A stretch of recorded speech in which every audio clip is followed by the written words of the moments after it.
Hi guys! Welcome back to my channel. Makikita nyo ngayon guys, meron tayong, ayan, mixed vegetable. So, ang gagawin natin ngayon guys, pugasan po muna natin ito. At iluluto lang natin siya sa bato. Ito na ang magiging. So, ito na guys yung magiging baon ng aking alaga. So, wait lang po. So, ito na naman guys yung ating kawaling gusto ng sumuko sa buhay. At ito po yung ating butter. Lalagay po natin dyan. Pag nalusaw na to guys, pwede na natin ilagay yung ating mixed vegetable. So, ganyan lang po. Tapos, lagyan natin ng asin. Syempre. So, pwede na siyang pambaon ng aking alaga. So, nalulusaw na guys. So, yun na guys. Galit na yung mantikilya natin. Umiingay na po siya. Ayan.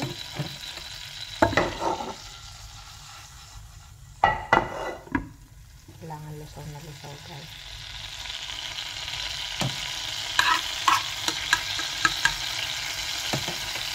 Ayan, tapos lagyan na natin yung ating ayan guys.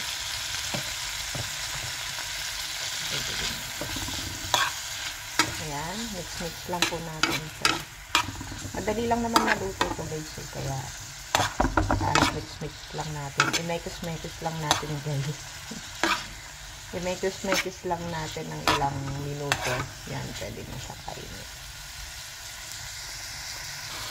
Ayan guys, nahalo ko na po siya. Pwede na po natin siya lagyan ng konting asin. Ayan. At konting paminta guys. Ayan, paminta natin. So, sabihin lang po ulit natin.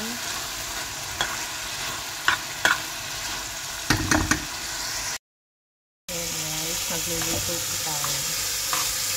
Nagsura ko guys pagka bagong gising. Ayan, wala pang kasuklay-suklay.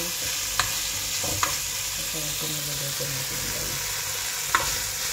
Ayan po siya.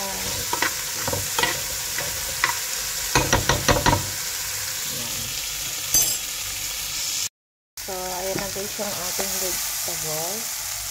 Ayan. Parang na-overcook ko yata siya guys.